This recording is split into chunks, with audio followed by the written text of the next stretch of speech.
ಜಂಟಿ ವಿಶೇಷ ಅಧಿವೇಶನವನ್ನ 2 ದಿನಗಳ ಕಾಲ ವಿಸ್ತರಣೆ ಮಾಡಲಾಗಿದೆ. 2 ದಿನ ಹೆಚ್ಚುವರಿಯಾಗಿ ಅಧಿವೇಶನವನ್ನ ನಡೆಸೋದಕ್ಕೆ ಸರ್ಕಾರ ತೀರ್ಮಾನಿಸಿದೆ.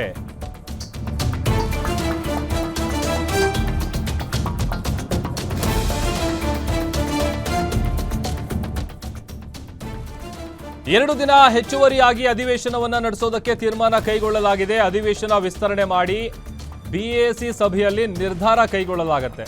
ಸೋಮವಾರದಿಂದ ಬುಧವಾರದವರೆಗೆ ನಡೆಯುವಂತಹ ಅಧಿವೇಶನ, ಶನಿವಾರದ ಬದಲು ಬುಧವಾರದವರೆಗೂ ಅಧಿವೇಶನ ವಿಸ್ತರಣೆ ಮಾಡುವಂತಹ ವಿಚಾರಕ್ಕೆ ಸಂಬಂಧಪಟ್ಟಂತೆ ಫೆಬ್ರವರಿ 4ರವರೆಗೂ ಜಂಟಿ ಅಧಿವೇಶನ ನಡೆಯುತ್ತೆ. ಕರ್ನಾಟಕ ರಾಜ್ಯ ವಿಧಾನಮಂಡಲದ ಜಂಟಿ ಅಧಿವೇಶನ ಏನಿದೆ ಅದು ಫೆಬ್ರವರಿ 4ರವರೆಗೂ ವಿಸ್ತರಿಸೋದಕ್ಕೆ ಸರ್ಕಾರ ನಿರ್ಧರಿಸಿದೆ. ರಾಜ್ಯಪಾಲರ ಭಾಷಣದ ಮೇಲಿನ ಚರ್ಚೆ, ಅದರ ಜೊತೆಗೆ ಮನ್ರೇಗಾ ಯೋಜನೆ ಕುರಿತಾದಂತಹ ಸುದೀರ್ಘ ಚರ್ಚೆಗಾಗಿ ಈ ಅಧಿವೇಶನವನ್ನ ಹೆಚ್ಚುವರಿ ದಿನಗಳ ಕಾಲ ನಡೆಸೋದಕ್ಕೆ ಉದ್ದೇಶಿಸಲಾಗಿದೆ.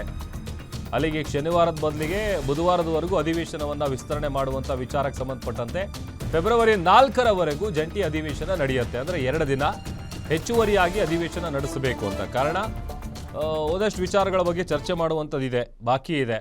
ಹಾಗಾಗಿ ಜಂಟಿ ಅಧಿವೇಶನವನ್ನು 2 ದಿನಗಳ ಕಾಲ ವಿಸ್ತರಣೆ ಮಾಡಲಾಗಿದೆ.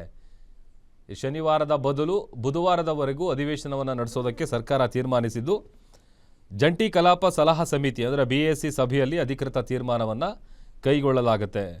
ಈಗ ರಾಜ್ಯಪಾಲರ ಭಾಷಣಕ್ಕೆ ಸಂಬಂಧಪಟ್ಟಂತೆ ಇದ್ದಂತಹ ಒಂದು ವಿಚಾರ ಏನಿದೆ ಅದು ಚರ್ಚೆ ಆಗಬೇಕು. ಆಮೇಲೆ ಭಾಳ ಮುಖ್ಯವಾಗಿ ಮನ್ರೇಗಾ ವಿಚಾರಕ್ಕೆ ಸಂಬಂಧಪಟ್ಟಂತೆ ಅದರಲ್ಲಿ ಕೇಂದ್ರ ಸರ್ಕಾರ ತಂದಿರುವಂತಹ ಕಾಯ್ದೆಯ ವಿರುದ್ಧವಾಗಿ ಚರ್ಚೆ ಮಾಡಬೇಕಾದಂಥ ಕಾರಣಕ್ಕಾಗಿ ಈಗ 2 ದಿನಗಳ ಕಾಲ ಜಂಟಿ ಅಧಿವೇಶನವನ್ನು ಸರ್ಕಾರ ವಿಸ್ತರಿಸಿದೆ. ಈಗ ಆಲ್ರೆಡಿ ಒಂದಷ್ಟು ವಿಚಾರಗಳಿಗೆ ಸಂಬಂಧಪಟ್ಟಂತೆ ಸದನ ಕೋಲಾಹಲಕ್ಕೆ ಕಾರಣ ಆಗ್ತಾ ಇತ್ತು.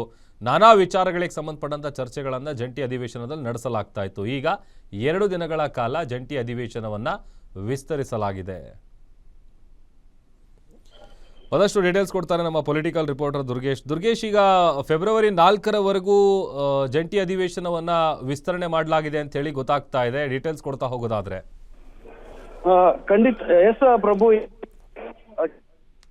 ವಿಶೇಷ ಅಧಿವೇಶನವನ್ನ ಮನರೇಗಾ ವಿಚಾರಕ್ಕೆ ಕರೆಯಲಾಗಿತ್ತು. ಈ ಒಂದು ಅಧಿವೇಶನವನ್ನ ಈಗ ಮತ್ತೆ 2 ದಿನಗಳ ಕಾಲ ವಿಸ್ತರಣೆ ಮಾಡಲಾಗಿದೆ. ಅದರಲ್ಲೂ ಕೂಡ ಜನವರಿ 31ರವರೆಗೆ ಈ ಒಂದು ಅಧಿವೇಶನವನ್ನ ನಡೆಸಲು ಈಗಾಗಲೇ ನಿರ್ಧಾರ ಮಾಡಲಾಗಿತ್ತು. ಆದರೆ ಫೆಬ್ರವರಿ 4ರವರೆಗೆ ಅಂದ್ರೆ ಶನಿವಾರ ಕರೆದಿರುವಂತಹ ಸಭೆಯನ್ನ ಬದಲಾಗಿ ಬುಧವಾರ ನಡೆಸೋದಕ್ಕೆ ನಿರ್ಧಾರ ಮಾಡಿರೋದ್ರಿಂದ 2 ದಿನಗಳ ಕಾಲ ಎಕ್ಸ್ಟೆಂಡ್ ಆಗಿದೆ. ಅದರಲ್ಲೂ ಬಿಎಸ್ಸಿ ಸಭೆಯಲ್ಲಿ ಈ ಒಂದು ಮಹತ್ವದ ವಿಚಾರ ಬಗ್ಗೆ ಚರ್ಚೆ ಆಗಿದೆ. ಅದರಲ್ಲೂ ಕೂಡ ಮನ್ರೇಗಾ ವಿಚಾರಕ್ಕೆ ಸಂಬಂಧಪಟ್ಟ ಚರ್ಚೆ ಆಗಿಲ್ಲ. ಜೊತೆಗೆ ರಾಜ್ಯದಲ್ಲಿ ಆಗಿರುವಂತಹ ಕೆಲವೊಂದಿಷ್ಟು ವಿಚಾರಗಳ ಬಗ್ಗೆ ಮತ್ತು ಅಬಕಾರಿ ಇಲಾಖೆ ಹಗರಣ ವಿಚಾರಕ್ಕೆ ಸಂಬಂಧಪಟ್ಟ ಕೂಡ ಬಿಜೆಪಿ ನಾಯಕರು ಚರ್ಚೆ ಮಾಡಬೇಕು ಅಂತ ಪಟ್ಟಣ ನಡೆದಿದ್ರು.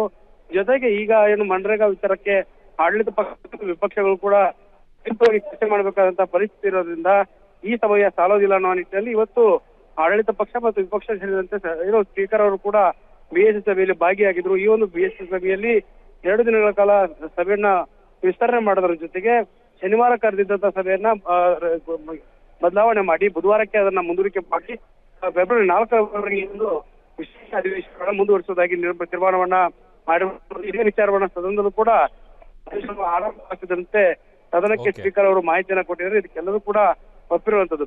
ಬಿಎಸ್ಸಿ ಏನು ಸದನ ಸಲಹಾ ಸಮಿತಿ ಇರುತ್ತೆ, ಆ ಸಲಹಾ ಸಮಿತಿಯ ಒಂದು ನಿರ್ಧಾರಕ್ಕೆಲ್ಲರೂ ಕೂಡ ಬದ್ಧರಾಗಿದ್ದಾರೆ. 2 ದಿನಗಳ ಕಾಲ ಈಗ ಹೆಚ್ಚುವರಿಯಾಗಿ ಅಧಿವೇಶನ ನಡೆಸೋದಕ್ಕೆ ತೀರ್ಮಾನವನ್ನ ಮಾಡಲಾಗಿದೆ. ಪ್ರಭು, ಓಕೆ, ಥ್ಯಾಂಕ್ ಯು ದುರ್ಗೇಶ್.